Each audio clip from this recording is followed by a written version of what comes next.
Arnaud Berthelot, bonjour.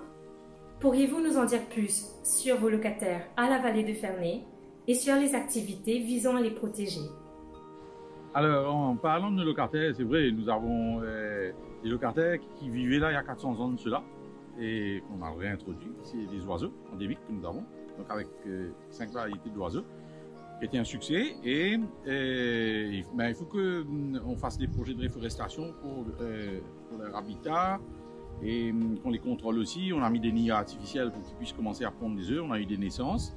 Et nous avons aussi maintenant au niveau de la forêt des plantes rares, on a fait des recherches et donc nous sommes arrivés à 37 variétés de plantes endémiques dans notre pépinière. Et c'est une grosse mission de proliférer ces plantes, donc par germination, par plantule que nous prenons en forêt, que nous ramenons en pépinière pour ramener en forêt. Donc c'est un travail de fourmi et donc de ce fait, les oiseaux retrouvent leur habitat parce que nous plantons des plantes qui sont idéales avec.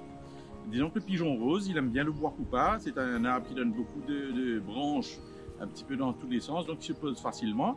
La casserelle aime bien aussi les grands manguiers qui ne sont pas des arbres endémiques, mais qu'on laisse quand même, étant donné que les chauves-souris aussi viennent manger les mangues. Donc il y a tout un système que nous respectons pour garder nos locataires.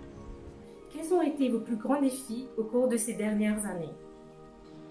Alors le grand défi, c'est surtout de veiller à tous ces locataires que nous avons réintroduits dans la vallée, les oiseaux, les arbres aussi, et de continuer cette mission. Nous avons 200 hectares de forêt, nous sommes sur 10 hectares de reboisement, donc il y a encore énormément de surface à continuer. Donc c'est un travail de long terme et on ne peut pas accélérer les choses. Il y a un train de vie avec la nature qu'il faut respecter. Nous avons une pépinière avec 14 000 plantes qui viennent de la vallée, qui proviennent de tout un système de germination, de plantules, que nous avons installé dans notre pépinière afin de faire grandir, pour ensuite les replanter dans la surface de la vallée. Et ces oiseaux pourront à ce moment-là avoir ces arbres comme habitat. Et vous savez qu'un arbre endémique prend beaucoup de temps pour pousser, donc on a intérêt à bouger. Mais c'est ce que nous faisons depuis les 5 dernières années. Et nous sommes arrivés à plus de 35 000 arbres sur 10 hectares. Et là, nous arrivons sur notre 11e et 12e hectare cette année-ci. Quel message aimeriez-vous faire passer aujourd'hui?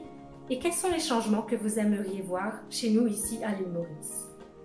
Alors le changement que j'aurais aimé emmener chez les confrères mauriciens, c'est sur le respect de la nature et arrêter de jeter des ordures, du plastique dans la rue, en bordure de route, et ces plastiques qui partent dans nos champs, qui tombent dans la mer et tout. C'est de changer vraiment les mentalités. Commencer même à faire un tri des déchets dans les maisons. Je pense que ça va conscientiser beaucoup les Mauriciens si les pères de famille pouvaient instaurer dans la maison des poubelles différentes. Et puis les amis, arrêtez de couper nos arbres. Nos arbres, c'est la vie, c'était un humain pour moi, un arbre, c'est quelque chose de vivant. Rentrez sous un arbre, regardez l'ombre que l'arbre vous donne. Alors, il y a souvent des constructions que vous voyez dans la ville, dans la campagne, on coupe des arbres magnifiques pour construire une maison. Mais construisez la maison à côté. Et le message que je voudrais passer aussi, c'est de continuer à planter, planter, planter. Regardez, le Nord est devenu carrément une plateforme en béton. Et cette mentalité de couper les arbres est en train de gagner la campagne qui dommage, vraiment. Donc ma mission serait de continuer à planter. Le public, petits et grands, peuvent également faire partie du mouvement. Dites-nous comment s'y prendre.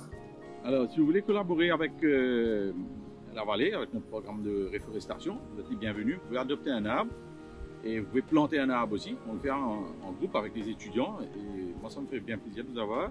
Et nous avons aussi un projet avec la canne à sucre, malheureusement, qui devient une vieille histoire, hein, donc de transférer les champs en forêt primaire. Donc nous travaillons dessus en ce moment, de prendre la surface de quelques champs, de clôturer, de venir créer une forêt endémique, donc avec une petite pépinière. On peut inviter les familles mauriciennes à venir planter des arbres en groupe et ça fera une bonne entente et ça sera comme un team building pour la famille.